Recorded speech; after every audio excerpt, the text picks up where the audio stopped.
नमस्कार दोस्तों, मैं देवेंद्र कुमार आपका आज फिर महावीर एजुकेशनल पार्क चैनल में स्वागत करता हूं। पिछली वीडियो में जो है मैंने लगभग ईवीएस की एनसीईआरटी और शैक्षणिक मुद्दे ये सब खत्म कर चुका हूं। ठीक है ना। आप जो है अगर आपने ना देखी हो वीडियो तो आप देख सकते हैं पिछली वीडियो मेरी जाके। ठीक है ना। तो आज हम जो है ना एनसीईआरटी से कुछ क्वेश्चन करेंगे एमसीक्यू। चलो चलते हैं अपने पहले क्वेश्चन की तरफ। ठीक है ना। नीचे दिए गए किस शहर में केवल एक ही प्रकार के वृक्ष खजूर के वृक्ष दिखाई देते हैं? बताइए। केरल में, अबू धाबी में, लद्दाख में या बर्लिन में? देखिए केरल में जो वृक्ष होते हैं वे नारियल के वृक्ष ज्यादा होते हैं। ठीक है ना। तो ये ऑप्शन तो हो गया गलत। लद्दाख हमारा पथरीला इलाका है तो लद्दाख में भी वृक्ष नहीं होते हैं। बर्लिन का जो है वो एनसीईआरटी की बुक में कोई दिया नहीं है इसका, है ना। तो अबू धाबी एक ऐसा देश है जिसमें के जो है खजूर के वृक्ष होते हैं और खजूर की कई तरह की प्रजातियां जो है वो अबू धाबी में पाई जाती हैं। पक्षियों की वह कौन सी प्रजाति है जिसकी आंख मानव की भांति उसके सामने की ओर होती है? वीवर पक्षी, कलचिड़ी, उल्लू, शक्करखोरा? देखिए यहाँ ऑप्शन नंबर सी बिल्कुल करेक्ट होगा, उल्लू, है ना। उल्लू की आंखें जो है ना मानव की तरह ही सामने की ओर होती है।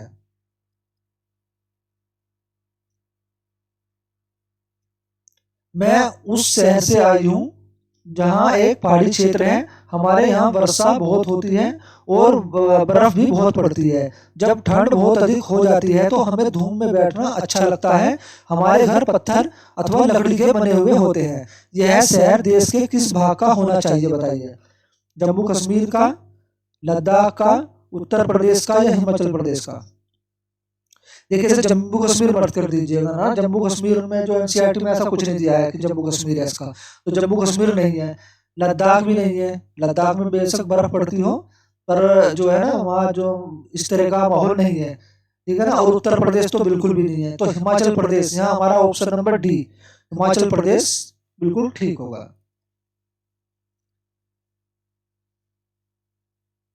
जंतु कीड़े जो अपने समूह के अन्य सदस्यों को उनकी गंध से ढूंढते हैं? बाज, चमगादड़, चील, रेशम का कीड़ा, चींटी या मक्खी? चींटी, मधुमक्खी या रेशम का कीड़ा? मधुमक्खी, चमगादड़ या कुत्ता? बताइए कौन सा होगा। देखिए इसमें ऑप्शन नंबर सी बिल्कुल ठीक होगा। चींटी, मधुमक्खी और रेशम का कीड़े जो है ये जो है अपने अन्य सदस्यों को उनकी गंध से ढूंढ लेते हैं। और रेशम का कीड़ा जो है ना वो अपनी मादा मादा कीड़ा को अपनी मादा को कई किलोमीटर की गंध से ही पहचान लेता है ना। कई किलोमीटर की गंध से उसे पहचान लेता है रेशम का कीड़ा। पोचमपल्ली एक शहर है जहाँ के अधिकांश परिवार जो है बुनकर का कार्य करते हैं और एक विशेष प्रकार का वस्त्र जिसे वह बनाते हैं पोचमपल्ली कहलाता है। यह शहर जहाँ सुंदर चमकदार रंगों की साड़ियाँ बनती हैं किस राज्य का भाग है? केरल का, कर्नाटक का, तमिलनाडु का या तेलंगाना का? बताइए। लेकिन मैंने आपको पिछली वीडियो में बताया है कि ये है भाग जो है पोचमपल्ली भाग जो है आंध्र प्रदेश का है। लेकिन जब से आंध्र प्रदेश के दो टुकड़े हुए हैं, है ना। आंध्र प्रदेश जो है दो हिस्सों में बटा है, एक तेलंगाना एक आंध्र प्रदेश। तो पोचमपल्ली शहर जो है वो तेलंगाना राज्य में चला गया है। तो ऑप्शन नंबर डी हमारा बिल्कुल सही होगा।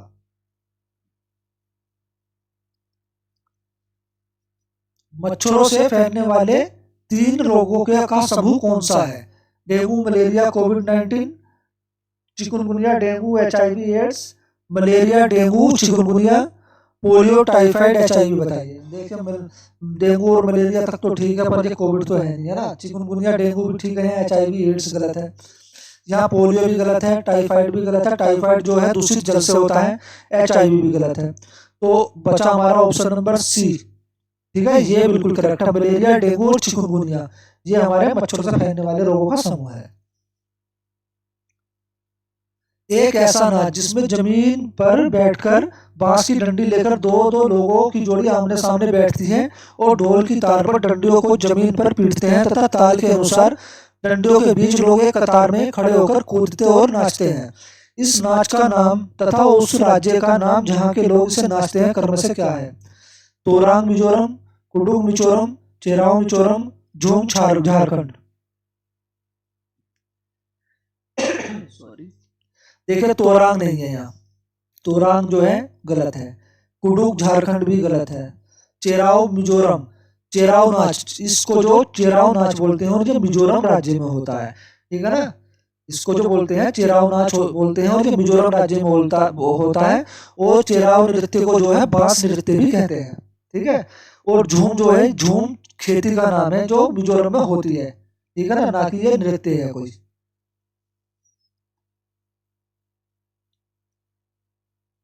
बिहार राज्य, बिहार राज्य के लोगों के लिए मधुमक्खी पालन की प्रक्रिया शुरू करने का सर्वोत्तम समय कौन सा है? अक्टूबर से दिसंबर, अप्रैल से सितंबर, मार्च से जून, जनवरी से मार्च, बताइए।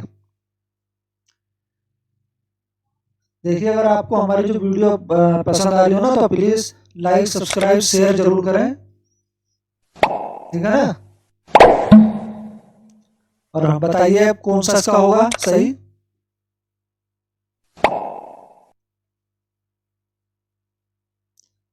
देखिए इसमें जो होगा ना सही वो होगा अक्टूबर से दिसंबर तक, क्योंकि इस दौरान जो है मधुमक्खियां जो है अपने अंडे भी देती हैं ना, अपने बच्चे भी देती हैं।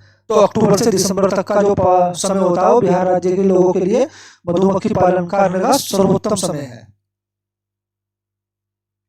निम्नलिखित में से भारत में मिलने वाला कौन सा सांप जहरीला नहीं है? ध्यान रखना ये पूछ रहा है जहरीला नहीं है। दुबोइया, रसल वाइपर, अफाई, कर्कश, सल्की वाइपर, भारतीय सेल, अजगर, पाइथन, कैरेट।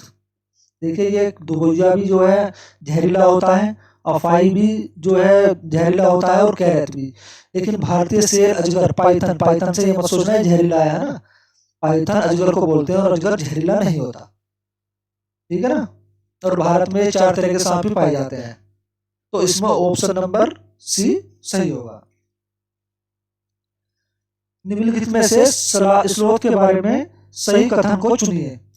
स्लोथ लगभग 40 वर्ष तक जीते हैं और लगभग दिन के 17 घंटे वृक्षों की शाखा पर उल्टे लटक कर मस्ती में सोते हैं।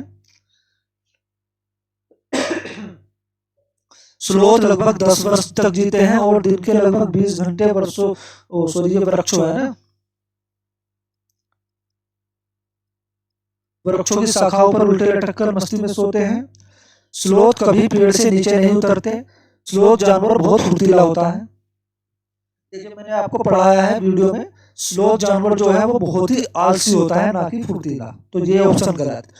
स्लोथ कभी पेड़ से नीचे नहीं उतरते, तो ये ऑप्शन भी गलत है, क्योंकि स्लोथ सबसे मतलब सप्ताह में एक बार मलमूत्र करने के लिए, सिर्फ सप्ताह में एक बार मलमूत्र करने के लिए पेड़ से नीचे उतरते हैं। स्लोथ लगभग 10 वर्ष तक जीते हैं, ये यही गलत हो जाता है ऑप्शन, है ना। स्लोथ लगभग 40 वर्ष तक जीते हैं और दिन के लगभग 17 घंटे वृक्षों की शाखाओं पर उल्टे लटक कर मस्ती में सोते हैं और ये बहुत ही आलसी होते हैं, ठीक है ना। तो ऑप्शन नंबर ए हमारा यहाँ सही होगा। निम्नलिखित में से सही कथन को चुनिए। कोई वयस्क हाथी एक दिन में 2 कुंतल से भी अधिक हरे पत्ते और झाड़ियां खा सकता है। अत्यधिक भारी होने के कारण अधिकांश हाथी, हाथी है, साथी का रखा है, हाथी बहुत ज्यादा आराम करना पसंद करते हैं। यहाँ तक कि 3 महीने की आयु के हाथी के बच्चे का भार लगभग सामान्यतः 200 किलोग्राम होता है। अधिकांश हाथी एक दिन में 9 से 10 घंटे तक सोते हैं। देखिए ऑप्शन नंबर जो है ये डी तो बिल्कुल गलत है। हाँ, अधिकांश हाथी औसतन एक दिन में 9 से 10 घंटे सोते हैं, नहीं, है ना। और ये वाला ऑप्शन भी गलत है, अत्यधिक भारी होने के कारण अधिकांश हाथी बहुत ज्यादा आराम करना पसंद करते हैं, बिल्कुल गलत। हाथी बहुत कम आराम करते हैं, सिर्फ 2 से 4 घंटे आराम करते हैं, ध्यान रखना। हाथी जो है वो 2 से 4 घंटे आराम करते हैं पूरे दिन में, है ना। और कोई वयस्क हाथी जो है ना 2 कुंतल, नहीं ये गलत हो जाएगा, है ना, ठीक है ना, ये ऑप्शन भी गलत है। 1 कुंतल यानी 100 किलो, 100 किलो के करीब जो है हरे पत्ते और झाड़ियां खा सकता है एक वयस्क हाथी, तो ये ऑप्शन भी गलत। बी ऑप्शन है अत्यधिक भारी होने के कारण, ये तो पहले ही गलत हो गया ना, ये 30, सॉरी सी, हमारा जो सी ऑप्शन बिल्कुल सही होगा कि 3 महीने की आयु के हाथी के बच्चे का भार सामान्यतः लगभग 200 किलोग्राम होता है, तो ये ऑप्शन हमारा बिल्कुल ठीक है।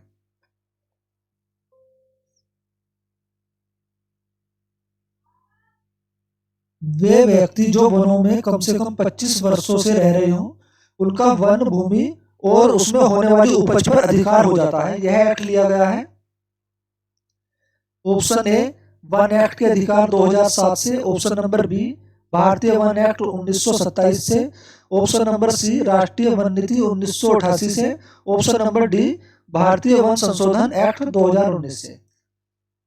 देखिए, जो व्यक्ति वनों में कम से कम 25 वर्षों से लगातार रह रहा है ना, तो उस भूमि और वहां की उपज पे जो अधिकार है वो होता है वन एक्ट के अधिकार 2007 से। ठीक है ना, तो यहाँ ऑप्शन नंबर ए सही होगा हमारा।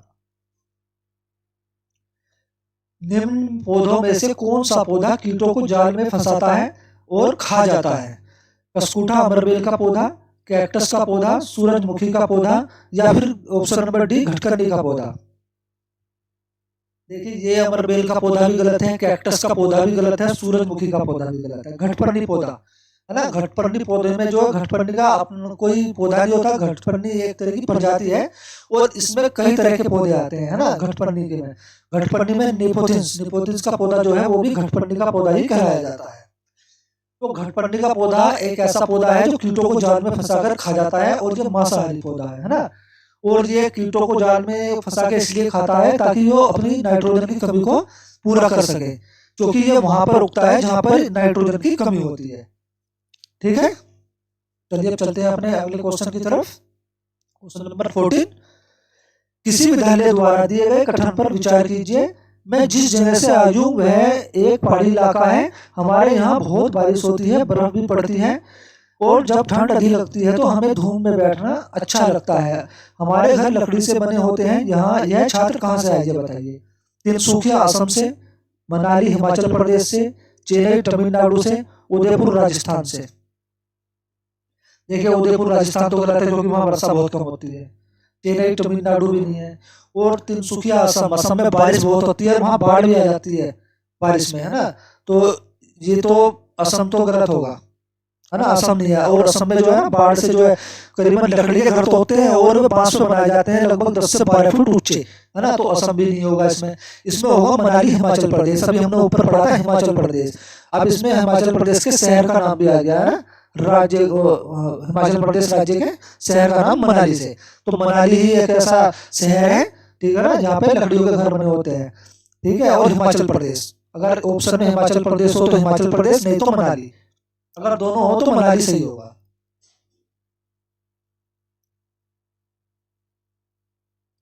निम्नलिखित में से भारत में मिलने वाला कौन सा सांप जहरीला नहीं है? इसमें तो ये तो अभी ऊपर ही करा था ना, भारतीय सैल अजगर।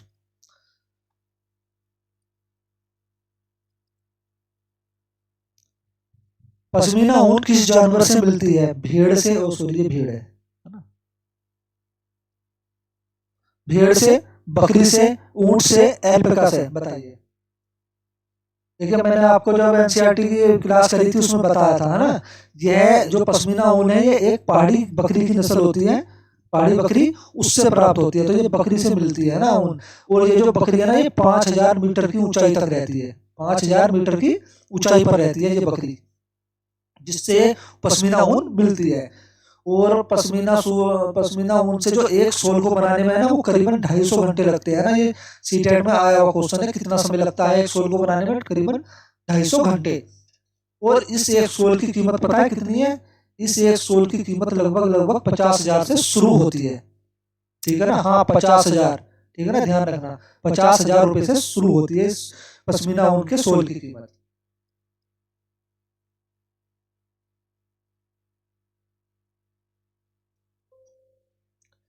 रोनाल्ड रोस को 1902 में चिकित्सा के क्षेत्र में नोबेल पुरस्कार शोध करने के लिए मिला।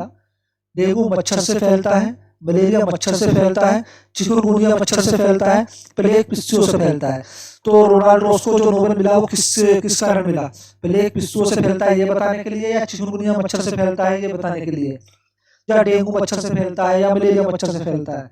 तो इसमें ऑप्शन नंबर बी बिल्कुल सही है, मलेरिया मच्छर से फैलता है। ये सबसे पहले रोनाल्ड रोस ने ही बताया था, है ना, इसीलिए इन्हें नोबेल पुरस्कार भी मिला था। सिनकोना पेड़, सिनकोना पेड़ के किस भाग का उपयोग मलेरिया के उपचार के लिए किया जाता है? जड़ का, बीज का, पत्ते का, या छाल का? बताइए। देखिए सिनकोना पेड़ से के जो भाग से दवाई बनाई जाती है वो भाग है छाल। सिनकोना पेड़ की छाल से मलेरिया की दवाई बनाई जाती है, ठीक है ना। नीचे दिए गए विकल्पों में से मधुमक्खी की सर्वाधिक उपयुक्त विशेषता पहचानिए। केवल रानी मक्खी ही अंडे देती है। नर मक्खी की कार्यकर्ता के रूप में कोई विशेष भूमिका नहीं है। सभी मादा मक्खी अंडे देती हैं। कार्यकर्ता मक्खी भोजन को खोजती है और उसे छत्ते तक लेकर आती है। तो इसमें कौन सा ऑप्शन सही है? ए बी डी तीनों, या दूसरा ए बी सी, या तीसरा ए सी, या चौथा ए डी, बताइए। देखिए इसमें जो ऑप्शन होगा वो ऑप्शन नंबर ए सही होगा, ठीक है ना। केवल रानी मक्खी अंडे देती है, सभी मादा मक्खी अंडे नहीं देती, ये ऑप्शन गलत है। और नर मक्खी की कार्यकर्ता के रूप में कोई विशेष भूमिका नहीं होती, ठीक। कार्यकर्ता मक्खी भोजन को खोजती है और छत्ते में लेकर आती है, ये भी सही है ना, ये भी सही है और ये भी सही है, यानी ए बी और डी, ऑप्शन नंबर पहला हमारा बिल्कुल सही है। झूम खेती, झूम खेती होती है, क्या होती है झूम खेती? जैव खेती, रासायनिक खाद का सीमित उपयोग, काट और दूध खेती, कीटनाशकों का सीमित उपयोग। देखिए झूम खेती जो होती है ना, झूम खेती में ऐसा करते हैं, एक फसल काटने के बाद उसे कुछ सालों के लिए ऐसे ही छोड़ दी जाती है सॉरी। तो उस जब उसे ऐसे छोड़ दिया जाता है तो वहां पे जो घास खरपतवार बांस के पेड़ उग जाते हैं ना, तो फिर कुछ सालों के बाद उससे उन्हें जो है मतलब काट के गिरा दिया जाता है और उन्हें वहीं पर जला दिया जाता है। तो इनकी जो राख होती है वो खाद का काम करती है ना, फिर इस पे दोबारा से खेती की जाती है। तो इससे जो झूम खेती को बोलते हैं वो होती है काट और दग्ध खेती, ठीक है। और ये उसमें मिजोरम में होती है।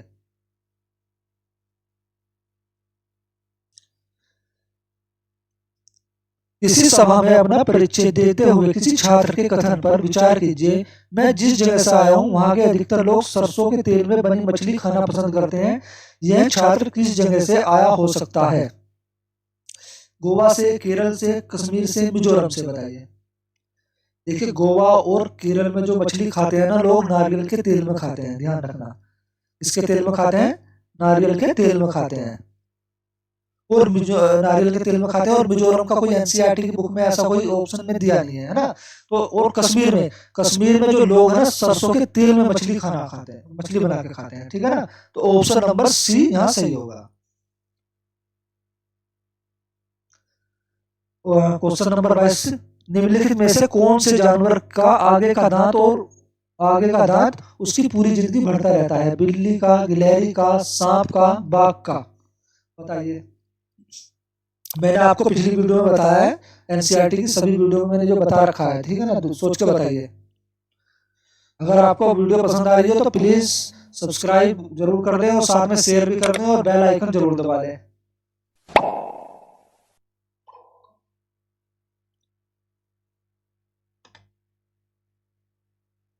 देखिए गिलहरी, ठीक है ना।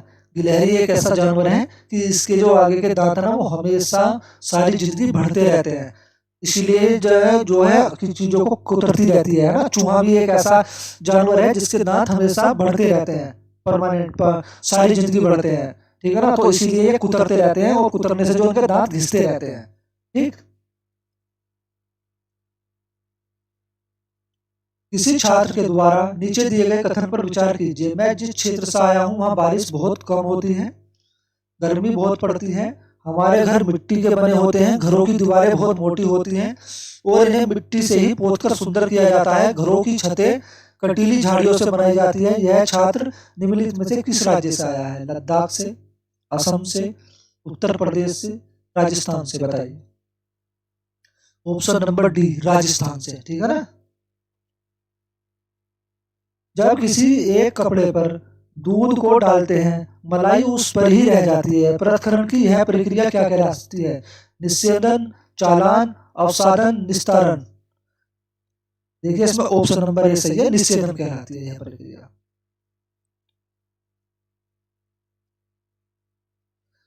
बिहार के राज्यों के लिए मधुमक्खी पालन की प्रक्रिया करने का सबसे सर्वोत्तम समय कौन सा? ये तो पिछले अभी पीछे आया था क्वेश्चन है ना, अक्टूबर से दिसंबर।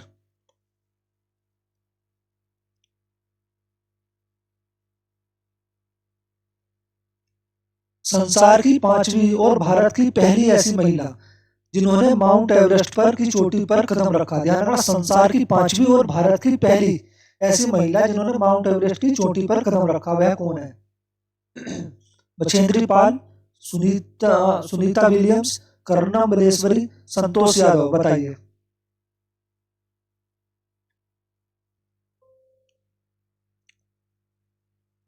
देखिए, कर्णम मलेश्वरी जो है ये एक वेट लिफ्टर है ना, और सुनीता विलियम अंतरिक्ष पर गई हुई यात्री थी, ठीक है ना, जो अंतरिक्ष में सबसे ज्यादा समय तक रही। तो बछेंद्री पाल है ना, बछेंद्री पाल एक ऐसी महिला है जो माउंट एवरेस्ट की चोटी पर चढ़ी और ये भारत की पहली महिला है, संसार की 5वीं ऐसी महिला बनी, ठीक है ना। इन्होंने जो है 23 मई को, ध्यान रखना, 23 मई 1984 की सुबह 1:07 पर अपना जो है माउंट एवरेस्ट की चोटी पर कदम रखा, ठीक है। और इनका जो जन्म हुआ था वो झारखंड में हुआ था, ठीक।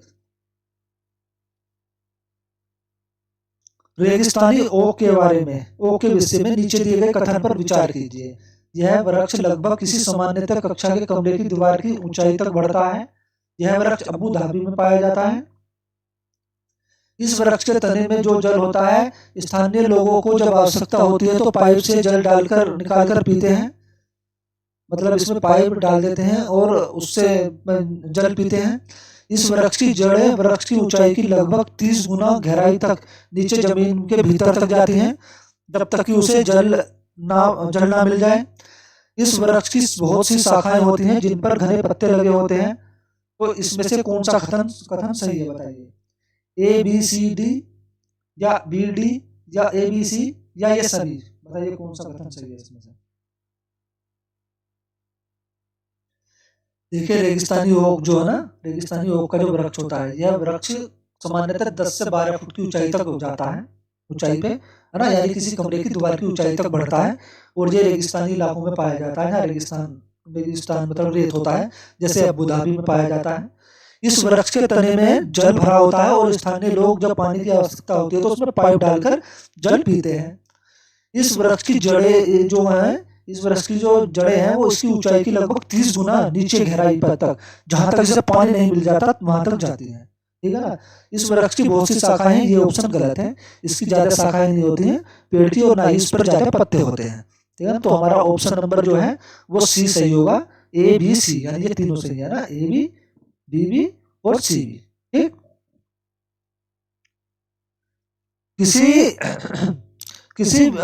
पक्षी विभिन्न प्रकार के घोंसला बनाते हैं तथा घोंसला बनाने के लिए विभिन्न स्थानों का चुनाव करते हैं। निम्न में से कौन सा पक्षी पेड़ के तने में अपना घोंसला बनाता है? बताइए कि पेड़ के तने में कौन अपना घोंसला बनाता है? कौवा, शक्करखोरा, दर्जन चिड़िया। देखो, दर्जन चिड़िया पत्तों को सीकर अपना घोंसला बनाती है, उसमें अंडे देती है, ठीक। शक्करखोरा जो होती है वो शक्करखोरा पत्थरों के बीच में बनाती है शायद, है ना। और बसंत गोरी कहीं भी अपना घोंसला बना लेती है। नहीं नहीं नहीं, सॉरी, शक्करखोरा जो है ना इसमें ऑप्शन में, शक्करखोरा, हाँ हाँ, शक्करखोरा जो है, मतलब इसका पता नहीं है अभी थोड़ा सा, लेकिन जो बसंत गोरी होती है ये बनाती है पेड़ के तने में अपना घोंसला। मैं ऐसे गोरैया सोच रहा था, सॉरी, है ना, ठीक है ना। दर्जन चिड़िया पत्तों को सीकर घोंसला बनाती है और बसंत गोरी जो है वो अपना घोंसला पेड़ के तने में बनाती है। तो ऑप्शन नंबर बी सही होगा, कौवा अपना घोंसला पेड़ की सबसे ऊंची शाखा पर बनाता है, सबसे ऊंची, ठीक है ना।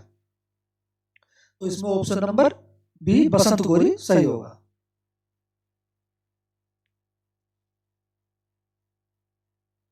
उन आदिवासी वर्ग की पहचान कीजिए जो हिमाचल प्रदेश भारत के मूल निवासी हैं। संथाली जनजाति, गादी जनजाति, गोंड जनजाति, साहविया या जनजाति। तो देखिए इसमें ऑप्शन नंबर बी सही होगा, गद्दी जनजाति, ठीक है। अभी अपने अगले क्वेश्चन 32 की तरफ, 32, क्वेश्चन नंबर 32, निम्न में से कौन सा मिजोरम का सबसे प्राचीन नृत्य रूप है? ठीक है, सत्रिया नृत्य, रोफ नृत्य, गरबा नृत्य या चेराव नृत्य। देखिए जो सत्रिया नृत्य है ना, ये असम का शास्त्रीय नृत्य है, ठीक है ना, ये असम में होता है। सत्रिया कहाँ होता है? असम में होता है, ठीक है। रोफ नृत्य जो है ये जम्मू कश्मीर में होता है, ठीक, जम्मू कश्मीर में होता है रोफ नृत्य। गरबा नृत्य होता है गुजरात में। तो बचा कौन सा हमारा? ऑप्शन नंबर डी चेराव नृत्य है ना। चेराव नृत्य जो है मिजोरम में होता है।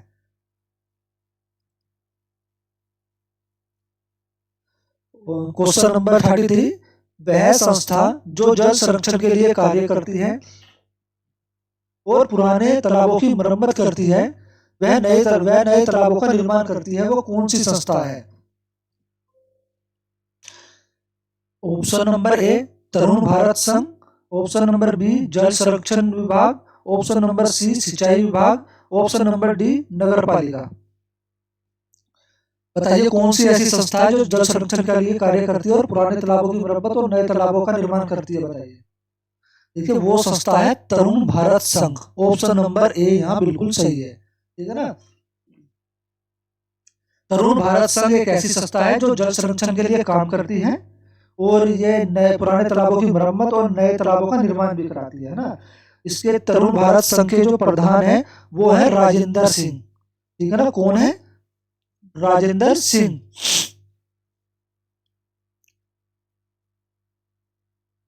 राजेंद्र सिंह।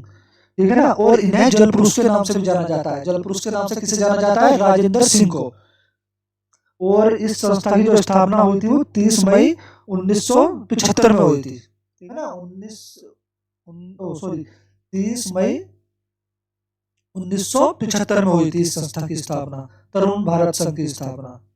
ठीक है, 1975 में।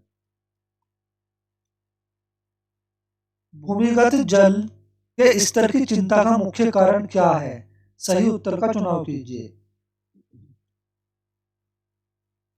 वर्षा का कम होना, वृक्षों का आवरण कम होना, सिंचाई हेतु ट्यूबवेल तथा पंपों का उपयोग होना, नदियों का रूप बदल रहा है तथा बांध बनाए जा रहे हैं। बताइए कौन सा? देखिए है तो चारों ही ऑप्शन सही, लेकिन इसमें मुख्य कारण क्या है वो देखना है।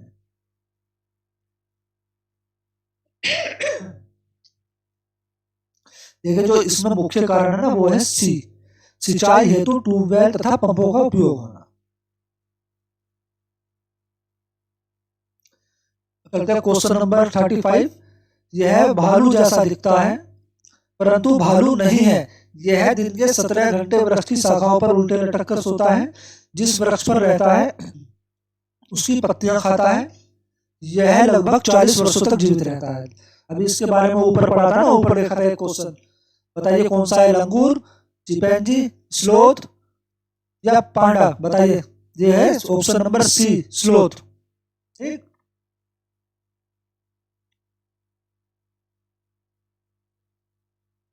एक फसल को काटने के बाद कुछ वर्षों के लिए उसे खाली छोड़ दिया जाता है, उसमें कुछ भी उगाया नहीं जाता। इस भूमि में अन्य खरपतवार या जो कुछ भी उगता है उसे उखाड़ा नहीं जाता बल्कि काटकर जला दिया जाता है। यह राख भूमि को उर्वरक बनाती है। यह राख भूमि को उर्वरक बनाती है। जब भूमि खेती के लिए तैयार हो जाती है तब उसे हल्का सा खोदा जाता है। भूमि को जोता नहीं जाता और उसे उस पर बीज छिड़क दिए जाते हैं। यह खेती क्या कहलाती है? बताइए। यह खेती अभी ऊपर ये तीसरा क्वेश्चन आ रहा है इसी तरीका ना, झूम खेती से संबंधित। ठीक है, तो ये है झूम खेती, है ना। ये कहाँ होती है? मिजोरम में।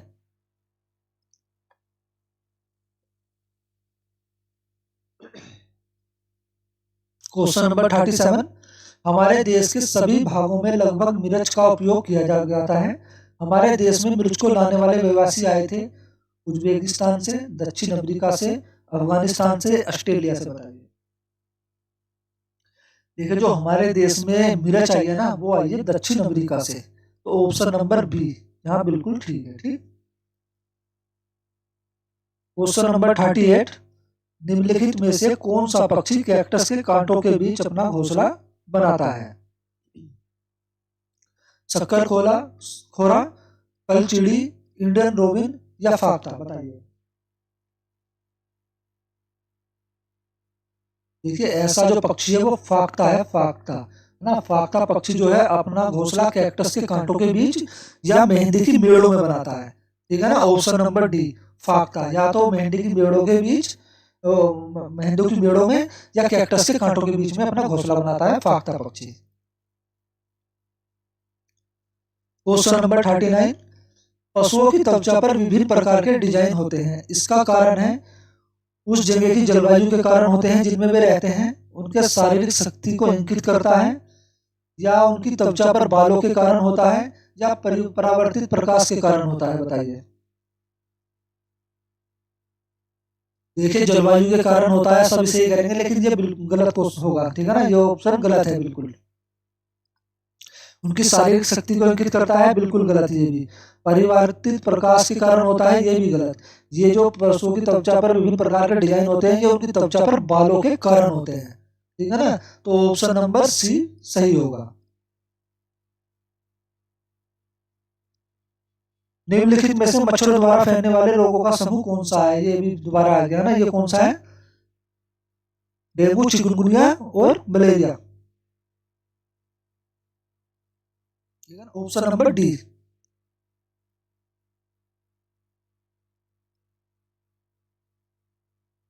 निम्नलिखित में से कौन सा बीज नहीं है? बताइए। गेहूं, साबूदाना, काली मिर्च, सौंफ। बताइए कौन सा बीज नहीं है इसमें से?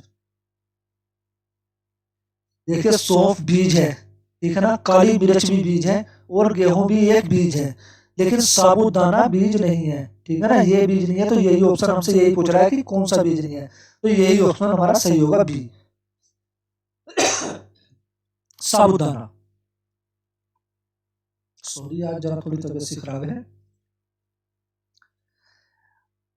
क्वेश्चन नंबर 42, निम्नलिखित में से कौन से राज्य जम्मू कश्मीर के पड़ोसी राज्य हैं? बताइए कौन से राज्य हैं? हिमाचल प्रदेश, उत्तराखंड, हिमाचल प्रदेश पंजाब, हिमाचल प्रदेश उत्तर प्रदेश, या उत्तराखंड राजस्थान। बताइए। हिमाचल प्रदेश और पंजाब जम्मू कश्मीर के पड़ोसी राज्य हैं। Option number B. Question number 43, घरों की नीचे दी गई विशेषताओं पर विचार करिए। ऑप्शन ए, निचली मंजिल पर खिड़की नहीं होती। बी, पेड़ों के तनों से बनी हुई ढालू छतें होती हैं। सी, पत्थर, गारा और चूने से बनी मोटी दीवारें होती हैं। डी, बांस के खंभों से बने 10 से 12 फुट के ऊंचे मकान होते हैं। ई, लकड़ी के फर्श होते हैं। लेह लद्दाख के घरों में निम्नलिखित में से कौन सी विशेषता पाई जाती है? तो ये सीधा सीधा ना देखें, घुमा के पूछ रहा है कि लेह लद्दाख के घरों में कौन सी विशेषता है, बताइए।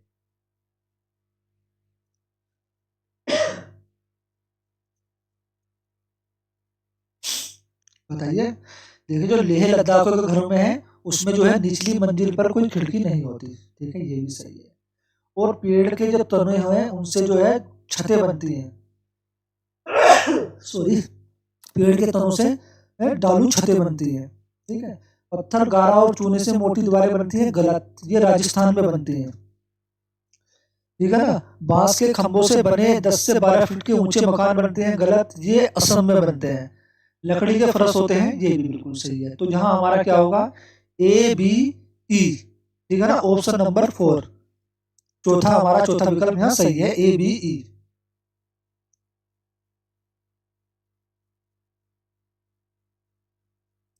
क्वेश्चन नंबर 44, कौवा पेड़ की सबसे ऊंची डाली पर अपना घोंसला बनाता है। इस घोंसले को बनाने में लोहे के तार, ध्यान रखना, एक ऑप्शन आया हुआ है कि कौवे के पेड़ में क्या क्या मिलता है, कौवे के घोंसले में क्या क्या मिलता है। तो पेड़ों के टुकड़े, कपड़े के टुकड़े, पेड़ों की छाल, लोहे के तार भी मिलते हैं इसके घोंसले में, ठीक है। तो बनाने में लोहे के तार, लकड़ी की शाखाएं आदि होती हैं। लेकिन एक चालाक पक्षी भी है जो अपना घोंसला खुद नहीं बनाता, बल्कि कौवे के घोंसले में अपने अंडे देता है, और कौवा अपने अंडों के साथ इसके अंडे भी सेता है। तो कौन सा है वो? कोयल, कलचिड़ी, बसंत गोरी, शक्करखोरा। बताओ कौन सा पक्षी है ऐसा चालाक? तो ऐसा पक्षी है कोयल, ऑप्शन ए, ठीक है। कोयल जो है अपने अंडे कौवे के घोंसले में देती है ना, और कौवा अपने अंडे के साथ कोयल के अंडे को भी सेता है।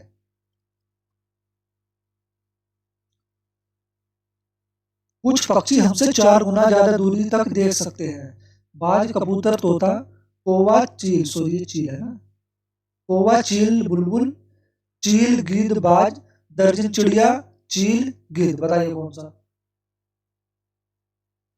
तो जो हमसे 4 गुना ज्यादा दूरी तक देख सकते हैं वो समूह है चील गिद्ध बाज। Option number C. ठीक। क्वेश्चन नंबर 46, हमारे देश में निम्नलिखित में से किसे ठंडा रेगिस्तान कहा जाता है? मनाली को, हिमाचल प्रदेश को, जम्मू कश्मीर को, लद्दाख को।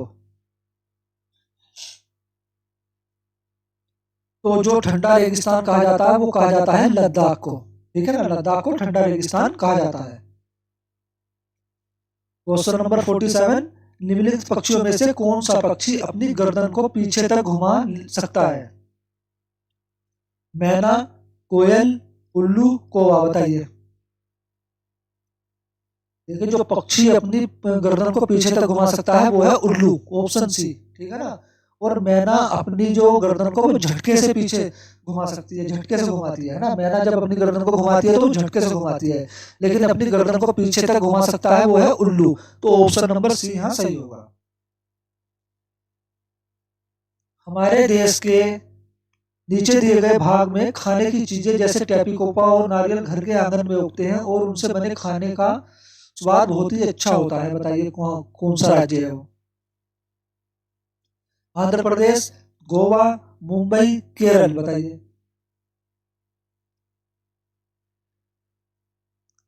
Option number D, Kerala. Kerala बिल्कुल करेक्ट आंसर है, क्योंकि केरल में घर के आंगन के बाहर ना नारियल और टैपीकोपा उगाया जाता है।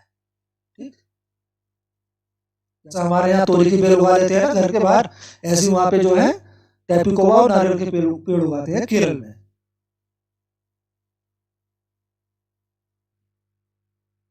देखिए, अगर हमारी वीडियो आपको पसंद आ रही हो तो प्लीज सब्सक्राइब, लाइक, शेयर जरूर करें और साथ में बेल आइकन भी जरूर दबाएं। अब चलते हैं अपने अगले क्वेश्चन की तरफ। क्वेश्चन नंबर 49, खेजड़ी वृक्ष के बारे में सही कथन चुनिए। यह वृक्ष मुख्यतः रेगिस्तानी क्षेत्र में पाया जाता है। इसे अधिक जल की जरूरत नहीं होती। यह छायादार वृक्ष है जिसमें बच्चे खेलना पसंद करते हैं।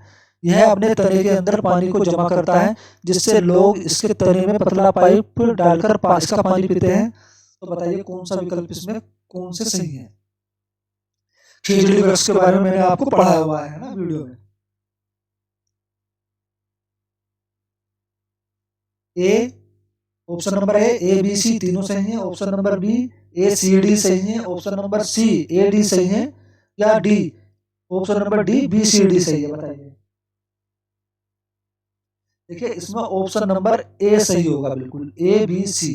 ठीक है ना। खेजड़ी का जो वृक्ष होता है वो मुख्यतः रेगिस्तानी क्षेत्र में उगता है, पाया जाता है, और इसे ज्यादा जल की भी जरूरत नहीं होती। ठीक है। और ये छायादार वृक्ष है जिसमें बच्चे खेलना पसंद करते हैं। ठीक।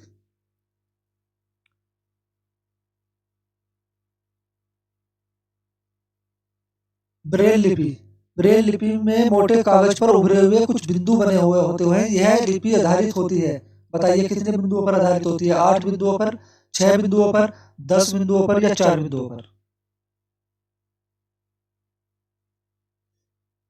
देखिए, यह जो लिपि होती है यह जो है 6 बिंदुओं पर आधारित होती है। तो ये ऑप्शन नंबर 20 सही होगा। और ये जो है दिव्यांग अंधों के लिए होती है ना। इससे इसमें कुछ उभरे हुए बिंदु होते हैं जिससे जो है जो आंख से जिन्हें मतलब वो नाक के बराबर दिखता है या नहीं दिखता, तो वो लोग जो है ऐसे मतलब वो हाथ रखने के बाद महसूस कर करके पढ़ते हैं। इससे मतलब इससे ही उनकी जो है पढ़ाई होती है। ये ब्रेल लिपि जो है ये अंधों के लिए बनाई गई थी। ठीक है। हाथियों के झुंड के बारे में सही कथन को चुनिए। हाथियों के झुंड में हथनियां और उसके 14-15 वर्ष तक के हाथियों के बच्चे होते हैं। हाथियों के झुंड में केवल एक ही परिवार के सदस्य होते हैं। झुंड की सबसे बुजुर्ग हथनियां ही झुंड की नेता होती हैं, और जो झुंड की नेता नहीं होती है। एक झुंड में कितने भी हाथी और हथनियां हो सकते हैं? बताइए। देखिए, ऑप्शन नंबर डी गलत है। एक झुंड में कितने भी हाथी और हथनियां हो सकते हैं? नहीं, एक झुंड में 14 से 15 हाथी और हथनियां और उनके बच्चे होते हैं। ठीक। झुंड की सबसे बुजुर्ग हथनी ही झुंड की नेता नहीं होती, ये गलत है। झुंड की सबसे बुजुर्ग हथनी ही झुंड की नेता होती है। हथनियों के झुंड में केवल एक ही परिवार के सदस्य होते हैं, गलत। हथनियों के झुंड में कई परिवार के सदस्य होते हैं। हथनियों के झुंड में हथनियां और 14-15 वर्ष तक के हाथियों के बच्चे होते हैं, ये सही है। क्योंकि 14-15 वर्ष के बाद तक हाथी जब बड़ा हो जाता है तो वो झुंड को छोड़ के चला जाता है। ठीक।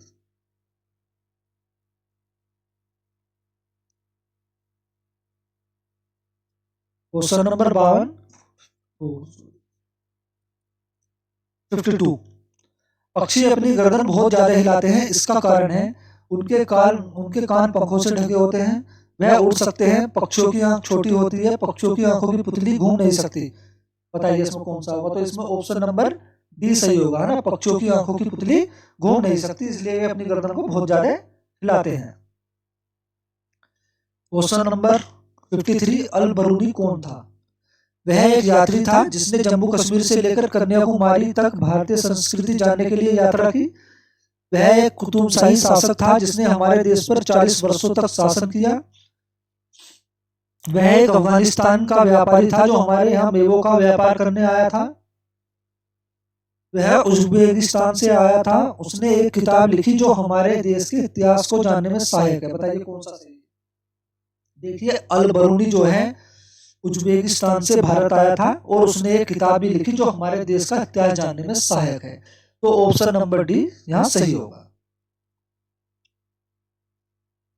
Question number 54। रात में जागने वाले जानवर को हर चीज को जो केवल हरे रंग में देख पाता है, केवल लाल रंग में देख सकता है, केवल काले और सफेद रंग में देख सकता है, या सभी रंग में देख सकता है? बताइए। देखिए, रात में जागने वाला जानवर जो है ना वो हर चीज को सिर्फ काले और सफेद रंग में ही देख सकता है। तो ऑप्शन नंबर सी यहाँ सही होगा, है ना। ठीक है। और जो दिन में जागते हैं जानवर वे कुछ रंग देख सकते हैं, कुछ सब रंग नहीं, कुछ रंग देख सकते हैं। माउंट एवरेस्ट किसका भाग है? बताइए। नेपाल का, भारत का, तिब्बत का, चीन का? बताइए। देखिए, माउंट एवरेस्ट जो भाग है वो नेपाल का भाग है। ठीक है ना। ऑप्शन नंबर ए सही होगा इसका। तो माउंट एवरेस्ट नेपाल का भाग है और नेपाल में माउंट एवरेस्ट का जो नाम है वो है सागरमाथा। ठीक है, सागरमाथा।